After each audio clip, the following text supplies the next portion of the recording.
I'm going to be your astro assistant of today, and we probably are going to access to the moon or eventually Mars.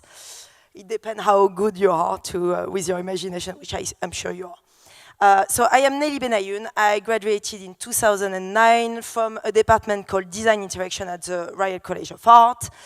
And what I do is I design experiences. So maybe for some of you, what is important in this picture is actually the share. Some of you might think it's terrible, some others might think that they like them. But actually what is really important for me is everything that is happening around it, which means the setup, the character, the interaction which is happening between myself and the person who is on the chair, but it's also all the dynamic around it. So it's all about designing those dynamic and those type of interactions. So I think one very important element of my work is to say that actually we can improvise with design, and design is a sort of commedia dell'arte as well. So we should take this as a component when we design our project. I often work with scientists. They make the whole experience I'm doing tangible. In that case, it's in front of the Large Hadron Collider in Geneva, in CERN. It's in front of the CMS detector, which is a gigantic machine, which is bombarding protons at the speed of light. And they are recreating the Big Bang there. So it's quite an amazing place. And what you do there, you basically sit down with all the scientists who are part of the experiment, and we try to find common ground to build things together. And what we build is a project like that, which bring back big science into your home.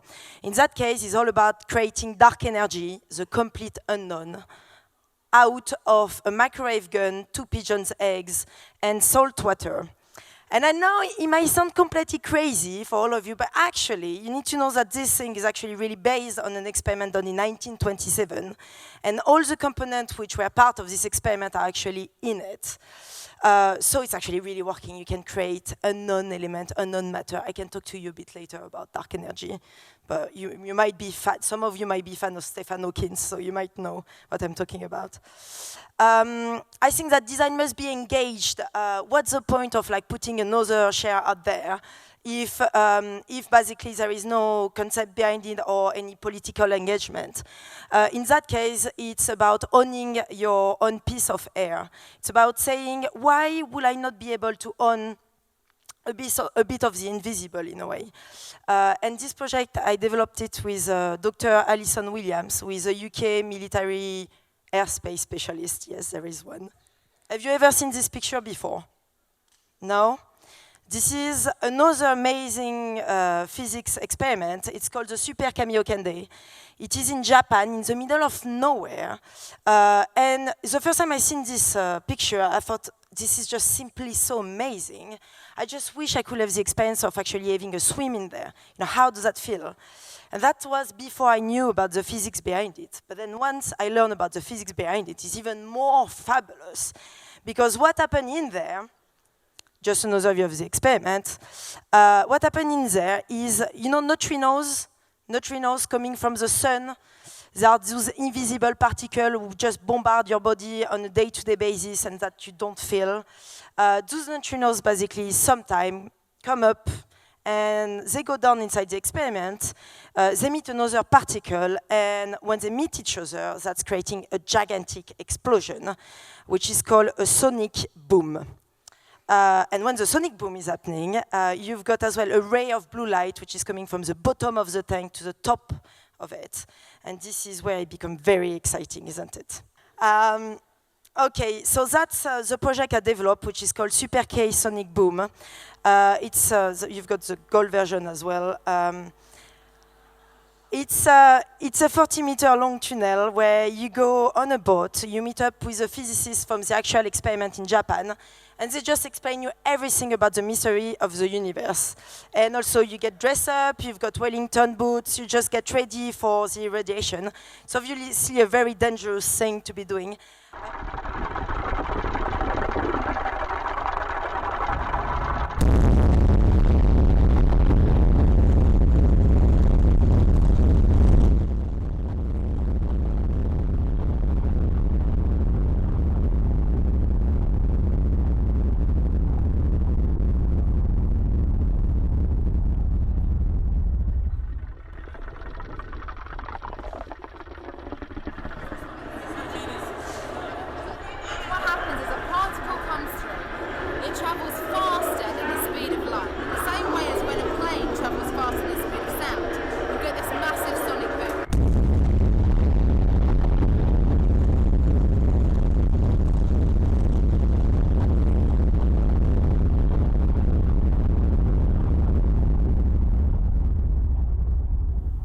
Okay, I hope that you felt the out-of-body experience. Okay, one of the projects that I graduated with, because some of the projects that you have seen there is since I have graduated, so they weren't done at the Royal College, but this one there, it's called The Physics of the Impossible, and it's a series of 3 objects. I'm just going to show you one. And it's about you really want to be an astronaut, but unfortunately, there is only 500 people in the world who've got access to this amazing job, isn't it? Amazing. It's quite scary as well. So how can you do that? How can you actually lift off from your living room? Is there any tangible way of doing it? Well, actually, that's where I started to actually hunt for astronauts. So I went in every single place where an astronaut is. I will tell you later if you ask me, where you can find them.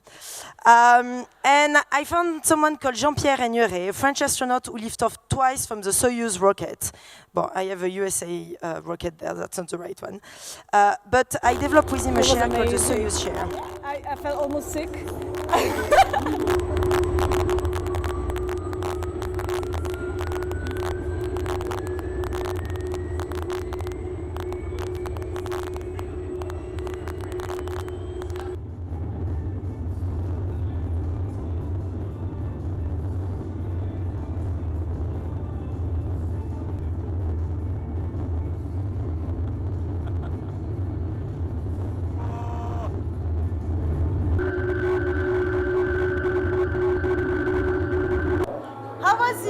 It is very terrifying.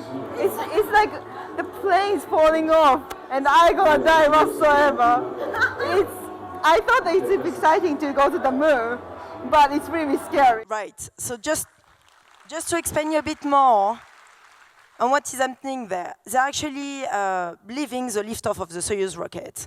And when I'm saying leaving, I'm not joking there, because it's a year project developed with the astronaut to actually make it so close to the reality in terms of frequency, timing, inclination, everything about it is as close as you can get on Earth. And basically they're going through the 3 stages, and you can tune it because you've got as well a little tuner on the side. But okay. So that's the view of it. You can see this chair is not straight. It's got an angle of 20 degrees, the same as in the Soyuz cockpit. It also comes with a back panel, because this chair is for your living room, isn't it? So you need to probably use it for your vacuum cleaner, other elements. So it's a sort of gigantic imaginary gadget. And then I think we can hear a bit of the sound there. That's the stage 1. I'm not going to make you hear all the soundtrack because it's quite long. The liftoff is actually 10 minutes long, isn't it? But you come with a key switch. That's the stage 2. Sorry, I think the speakers don't like that. And then you can tune it, and you've got the key switch. So then if you have any kids and you don't want them to play with your Harley Davidson, for example, you've got you've got it in hands. So what really interests me there is as well thinking about this lady who is using it, for example, every Friday. For every Friday she's going to practice the stage 3, right? Sorry. That's a different project. But every Friday she's going to prepare, the stage 3. So how is she going to hide that to her neighbor? What kind of new ritual is that going to come out of it? What kind of new mythology are we creating there? Okay, so this is one of the most recent projects. I let you guess what I'm doing inside my lounge. Any of you? No? Right. That's okay. It seems funny again, but actually it's developed with Dr. Karina Ferley, who is a real volcanologist. And what is it? It's a reproduction of the Mount St. Helena, a real volcano in the US. And it's reproducing historically all the eruptions that happened to it. And then you need to become very good friend with a volcanologist, maybe your neighbor, because it just can erupt at whatever time. So you really need to be aware of all the warning system. And this project, really, what he questioned there, is saying, well, what is going to be the future of entertainment? How much do we need to feel alive in a way? How much thrill do we need? So here we go. You've got a volcano there. So I just want to finish and summarize by saying, well, Okay, design, yes, but design to tell a story, design to make us access our dream, our fantasy, and design, yeah, to create debate.